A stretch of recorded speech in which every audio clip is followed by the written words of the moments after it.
Okay, good afternoon. Today I am going to tell you about intercultural project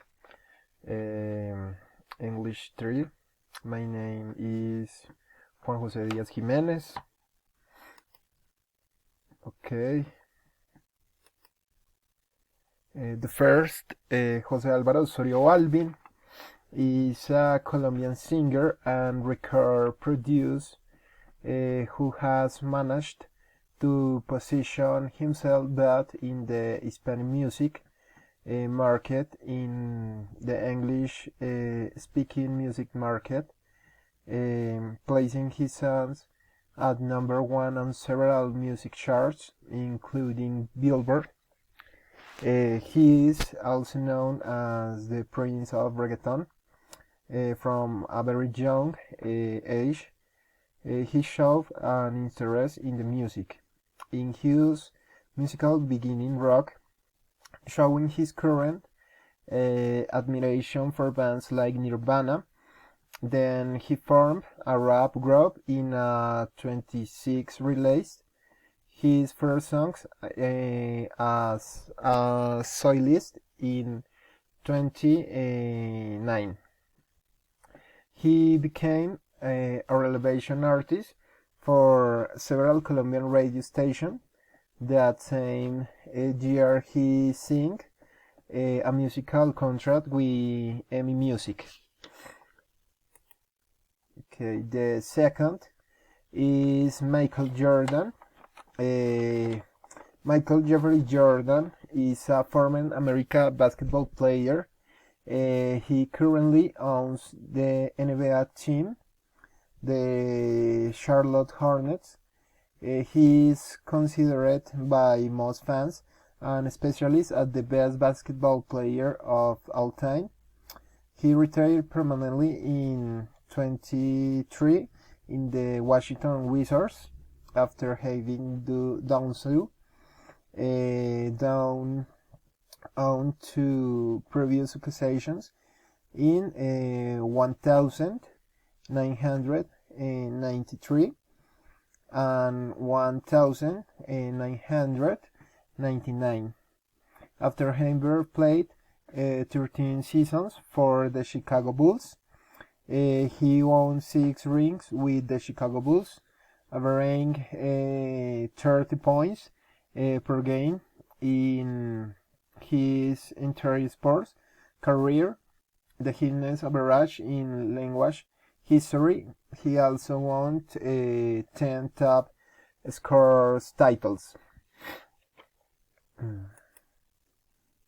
The third is Fate. Salomon Villada Hoyos, better known by his stage name as Fate and El Fercho, is an Colombian singer and songwriter. He was born in Colombia, and during his career he has worked with several renowned artists such as J Balvin, Mario Hart, Jay Quiles, Manuel Turizo, Sebastián Yatra, Nacho, Maluma, among others. Is in his childhood he learned to play the clarinet, which he later gave up after he decided he wanted to start singing. He was part of his culture and to singing lessons at the university. He sang at the college parties, birthday parties, and got rings.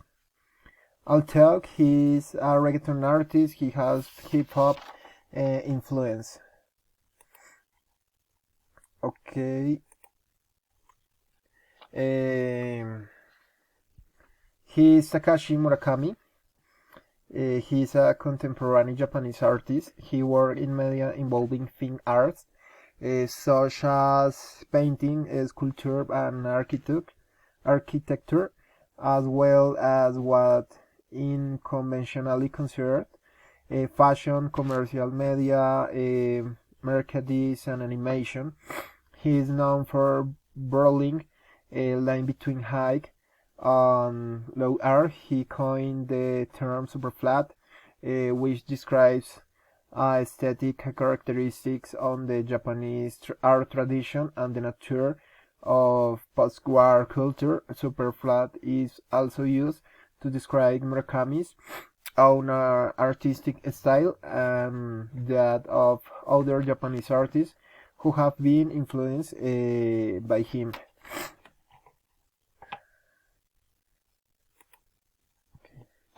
And he is Mario Mendoza, is a Colombian writer, professor, and journalist. After finishing the Refuse College, he entered to the Pontificia Universidad Javeriana in Bogotá, where he completed his higher studies and later obtained master's degree in Latin America literature. He was a teacher in the Department of Literature of his alma mater. Although he has always been deeply linked to hometown, Mario Mendoza has crossed the Atlantic on several occasions. Pardon. For example, when he went to Toledo to attend the Spanish American Literature course at the Ortega y Gasset Foundation, and also to go to Israel, where he lived in Hov Akelon, on the most dangerous area on the planet. Okay, thank you.